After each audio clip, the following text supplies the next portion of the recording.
this section here I call thugs and badges, right? All right, before we even get into this, what's up with?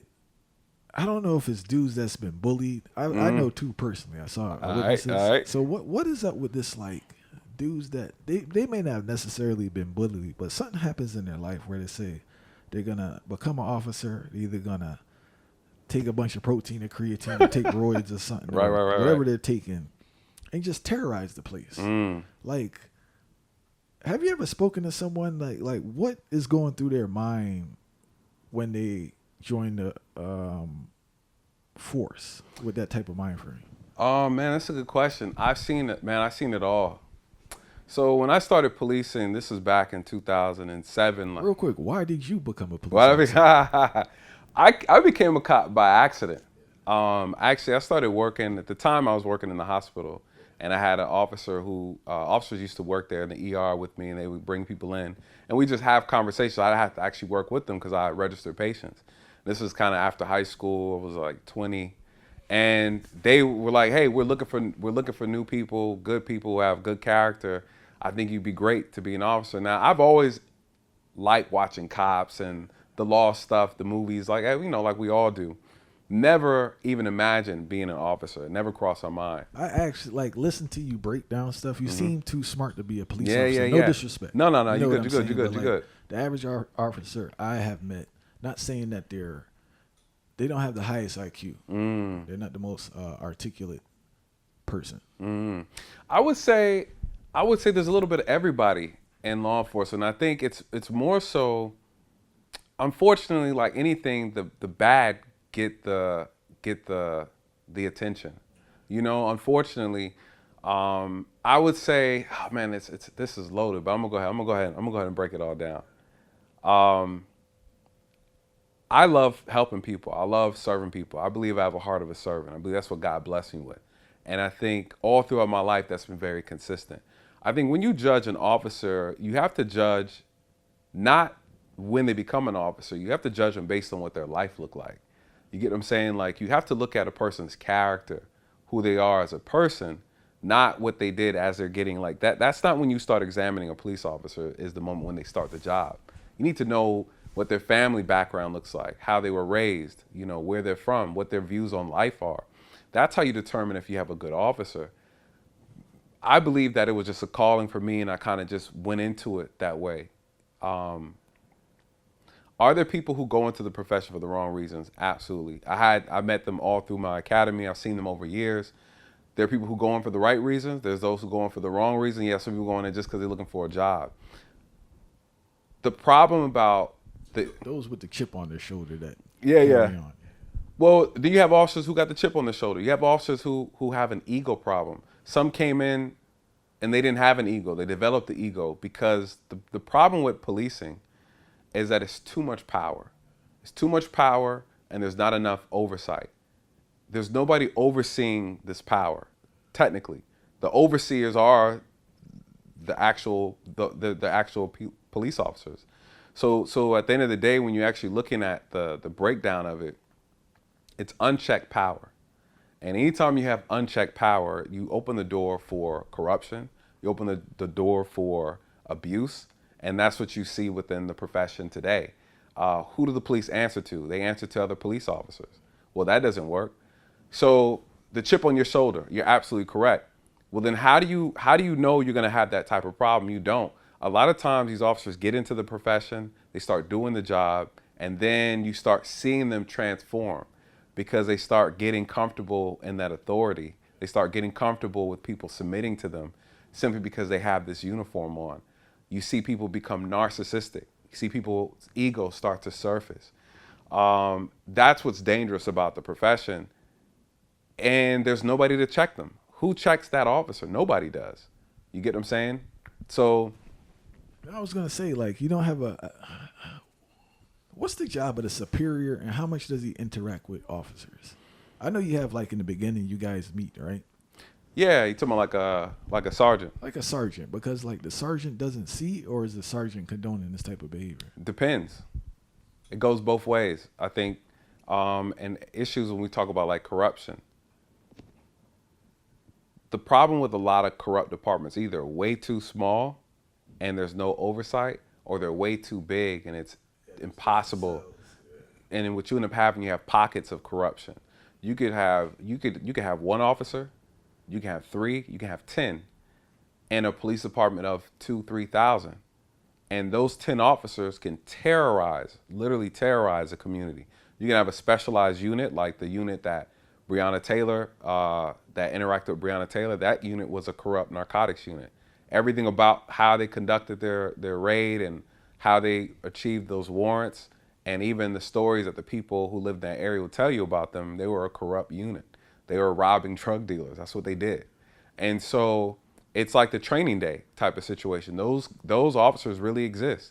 And sometimes they don't start off that way, but eventually they end up getting corrupt. What do you think can be done, though, to minimize corruption in police departments? So the way it works is policing is a very powerful organization with no oversight. The police police the police. Well, then that's not going to work. What you have to do is the same people that you are in charge of putting authority over need to be the people who have authority over you, which is the people. And that's how it needs to be throughout government, just in general. You need a citizen review board that actually has subpoena powers, that actually has power to actually investigate and to look into matters of the police or police misconduct. The reality is they don't want that, because if you have that oversight, guess what? There's nothing, you can't hide, you can't finesse, you can't do anything sneaky or behind closed doors. The problem with policing is it's so secretive, right? When people talk about the blue wall, the blue curtain, yeah, it's a veil of secrecy. And not everything behind the wall is illegal, but it's more so, hey, we keep this in house in a sense. But like anything, when you have someone who can see and you shine light in things that are dark, because when there's areas that are dark and warm, bacteria grows, right? Wicked things can fester, and that's just the reality. Unchecked power, that's the biggest issue with policing in general, is that, all right, let me put it this way, because we were talking about egos earlier and things like that. The power of this uniform. Imagine you can just put this uniform on and it automatically commands respect. It demands it.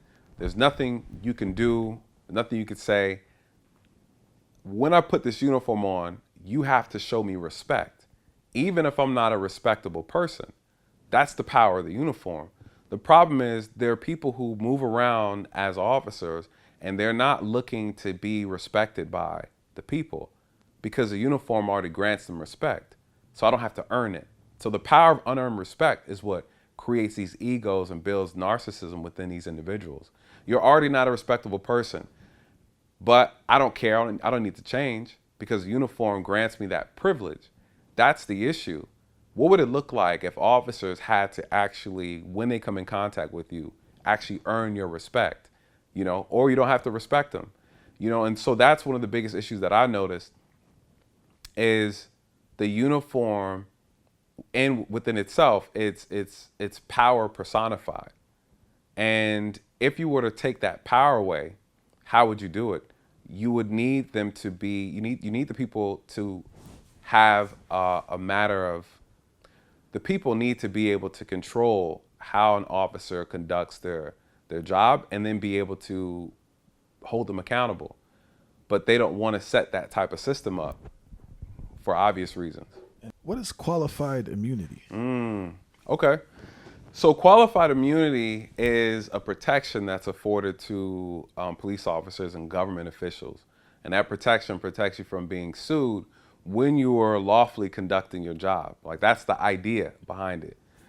So the problem with qualified immunity is people feel like when officers are doing something wrong, or they misconduct, they violate people's rights, they feel like qualified immunity shields them from being civilly liable, which in fact prevents them from being held accountable. And there's truth to that. Even the history behind qualified immunity is very interesting, because this all started back in the 60s. So okay, let me give you the story about qualified immunity, then let me break it down. So if I'm not mistaken, maybe 1860, 64 maybe, You had black and white clergy members came together to protest, I think to do like a sit-in or boycott in Mississippi. Well, they were arrested by some white officers during that time, as we know, racist officers, for disorderly conduct. Well, the clergymen eventually, after getting locked up, they complained and were like, no, you're violating our First Amendment right, which is to freedom of protest or whatever. They were like, nah, you guys, this is disorderly conduct. Well, this case made it all the way up to the Supreme Court. And the Supreme Court eventually ended up stating that at the time, this was an actual crime. And you can't sue the officers when they're legally doing their job. And so in that moment, the Supreme Court ended up siding with the officers and basically saying that officers have this idea of qualified immunity, that when they are engaging legally and they are acting under the color of law, even if they make a mistake in violating your rights, if they did it in good faith, then essentially, you can't sue them. So now qualified immunity is used as a way to say, if the officer is not violating clearly established law, then you can't sue them. Well, essentially someone could say, okay, that sounds fair. Now, what tends to happen is qualified immunity is used to protect good officers and bad officers. And you can use qualified immunity as a way to circumvent around punishment. So common sense issues, like for example, an officer can violate a person's rights, and it's common sense that the officer did that. Well, the officer can make an excuse and say, well, because of this situation, the way this situation happened, I didn't know any better. And they're like, okay, cool, you didn't know any better, and they don't really press the issue. So for those who don't really understand, qualified immunity works like this. If you have a kid and the kid takes a bobby pin and they shove it into a socket and they shock themselves, as a parent, you go over there and you're ready to discipline. But then essentially you're like, well, I never told the child that they couldn't do that. So it's not fair for me to discipline them if I never told them that this was something they shouldn't have done. That's how qualified immunity works. So they just need to demonstrate he didn't know that was wrong. Correct, essentially. And that's didn't know it was wrong is the part where they say clearly established law. It has to be clearly established that you couldn't do that. Now, with the way they play the game, though, what people don't like is that then, say the kid takes the second time, the kid takes a bobby pin, and they already been told, right, it's clearly established that they can't do it. Then they go back and then they put it back in the socket. And then you as a parent, you come back and you say, hey, I already told you not to do that. I'm about to discipline you. Well, then the kid says, hold on. That was a black bobby pin. This one's red. And I used my left hand the first time, I used my right hand. And this time I was blindfolded. And then I did it. And then you're like, okay, cool. Well, then don't do that anymore. And so that's how the police have been using qualified immunity to escape from accountability. They use these minute details, but the overarching premise is that you knew this was wrong. But then the state will try to say, well, actually, this factor is unique. This variable is unique. And there's no way. But the reality is no one situation will ever be the same. So you have to really look at the foundation of the piece about the violation.